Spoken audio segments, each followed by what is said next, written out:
On a freezing winter night, the doorbell rang unexpectedly. I hesitated, wondering who could be visiting at such an hour. When I looked through the camera, I saw a police officer standing outside. Confused, I opened the door, and he said, "I found your child on the balcony, so I brought her here." I was bewildered by his words. "My daughter is asleep inside," I replied, still trying to process the situation. But as I looked at the little girl standing beside the officer, my shock deepened. She was about 5 years old, with blue lips and trembling from the cold. Her hair was a tangled mess, and her clothes were dirty and full of holes, clearly unwashed for some time. She looked so fragile, and I couldn't understand how she had ended up on my balcony. "My name is Janice," I explained. "I'm 32, and I live here with my husband and our 5-year-old daughter, Susie." My husband, often away on business trips, had been gone for a few days, leaving Susie and me alone in our first-floor apartment. That night, as the officer stood in my doorway, I felt a deep unease. "This isn't my child," I tried to explain, but the officer seemed unconvinced. "I'm taking her to the hospital," he said firmly. The girl looked so pitiful that I hurried to grab a warm blanket, wrapping it around her shivering body. Her tiny hands were like ice, and though she bit her lips to hold back tears, I could see the fear and sadness in her eyes. I couldn't shake the image of this thin, malnourished child standing there in pain, as I wondered who she was and how she had ended up on my balcony. That night, sleep eluded me as I worried about the girl. The following morning, my husband called from his trip. "Did anything unusual happen while I was away?" he asked. "Yes," I replied, still troubled. "A strange girl was on our balcony. The police took her to the hospital." He sounded frustrated. "Why didn't you take care of her yourself?" "What could I do? She's a stranger," I protested, confused by his reaction. "You're a mother too," he chided. "You should have taken care of that little girl instead of handing her over to the police." His words left me baffled. How did he know she was so young? We hadn't discussed that detail. I pressed him for answers, but his explanations were vague and unsettling. "No, actually, she's the daughter of an acquaintance," he finally admitted. "Her mother is gone, and I felt sorry for her, so I brought her yesterday. I thought you would take care of her." "What?" I was stunned. "You weren't on a business trip. Explain this situation clearly." My husband apologized, but I couldn't believe he had left such a small child on the balcony in the dead of winter. Even if she had been warmly dressed, she could have frozen to death. "What are you doing, and where are you now?" I demanded. He claimed he was searching for the girl's mother, but his evasive answers made me suspicious. When he returned from his supposed business trip, he offered only brief explanations before picking up the girl from the police and leaving her with me. "Did you find her mother? What about her father?" I asked, still searching for clarity. "I haven't found them yet. As for her father, I don't know," he said, his voice evasive. "That acquaintance I mentioned, let's leave it at that. I have another business trip soon." "Wait a minute," I protested. "What about this girl?" My husband ignored my plea to stay and left, leaving the girl behind. Something about his behavior felt off, so I searched through his belongings. In the inner pocket of his suit, I found something shocking. I quickly tried to call him, but he didn't answer. As I stood there, my daughter Susie and the little girl looked up at me anxiously. "What's your name?" I asked softly. "Ashley," she answered nervously in a small voice. She was the same age as Susie, just 5 years old. When I smiled gently at her, she seemed surprised, but then she laughed cheerfully, clutching her rumbling stomach. "You must be hungry, right?"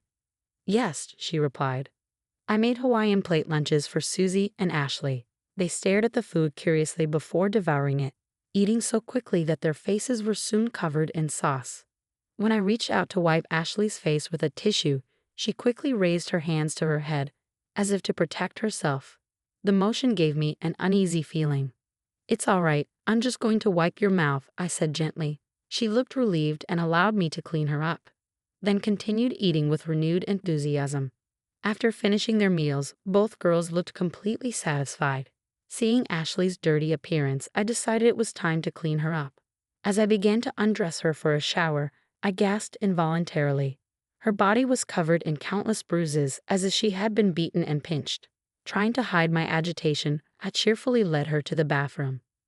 As I prepared to wash her, Ashley said, It's okay, I can do it myself, and began washing with cold water.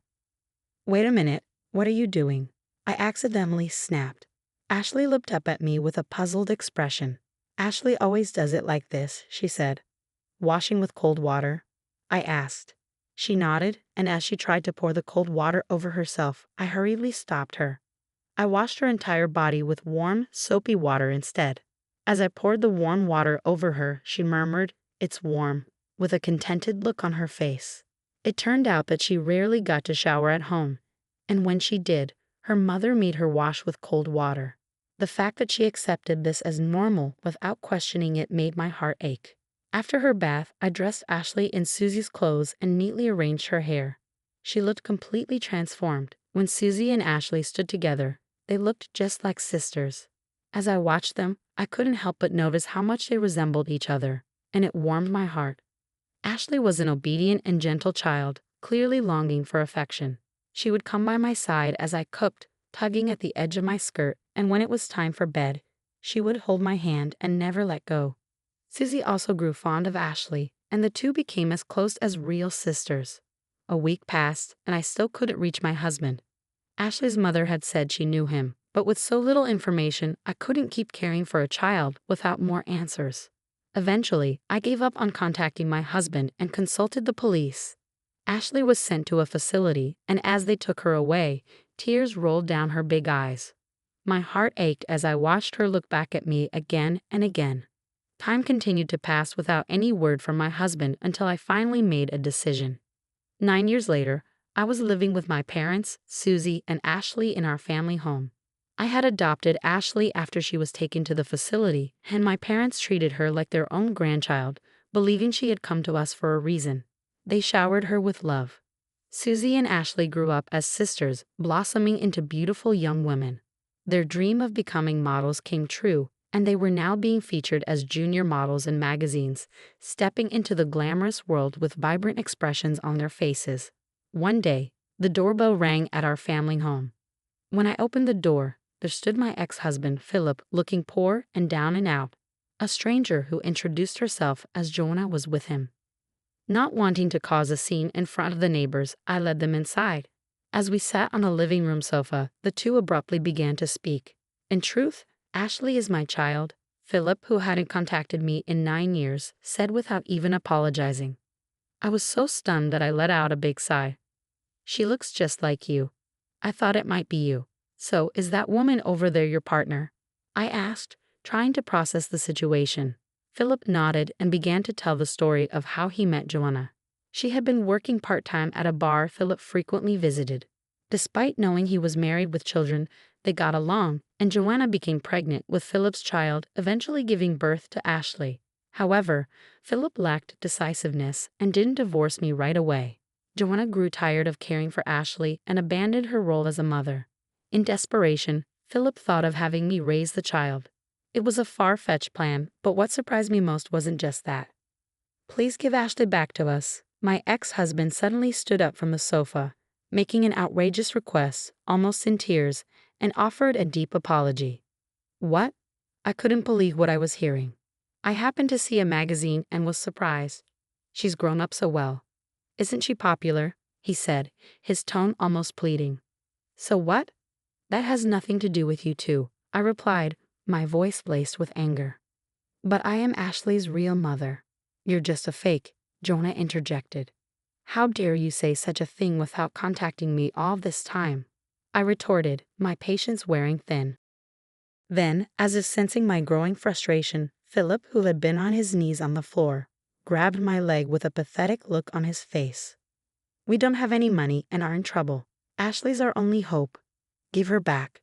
"How awful. You plan to make her work and live off her." "No way," I shouted, feeling a surge of anger. "What? You're using Ashley to make money, aren't you?" "That's not fair," Philip accused, his desperation evident. "Stop making false accusations. I'm saving the children's money in their bank accounts. Ashley is my child too, and I will never hand her over," I declared firmly. Suddenly, Jonah rose from the sofa, lunging at me with a reckless air that sent a shiver down my spine. "What are you doing to my mom?" "Stop it." Ashley's voice rang out as she burst into the scene. She spread her arms wide, blocking my path, and glared at Jonah. Ashley, you've grown so beautiful. Remember me? I'm your mom. Let's go home together, Jonah said, her voice dripping with false sweetness. You're not my mother. Get out of this house now. Ashley screamed, tears streaming down her face as she clung to me. Although Ashley was very young at the time, it seemed she still faintly remembered the terrible treatment she had endured. Ashley, dear, that's just a misunderstanding on your part. You were so young back then, Joanna tried to explain, her words flimsy and unconvincing. In response, I pulled out a note and photograph I had found in Philip's soup back then. The note read, Asterisk, I don't want to raise a child. I can't find Ashley cute. Get rid of her somewhere. If you won't marry me, let's run away together. Asterisk. The photograph showed a young Ashley covered in bruises. I also had a hospital medical report. Do you still claim to be her parents after seeing this? I demanded, my voice cold and steady. That's, Jonah stammered, her confidence crumbling. You wanted to dump a child you didn't want to raise on me, didn't you?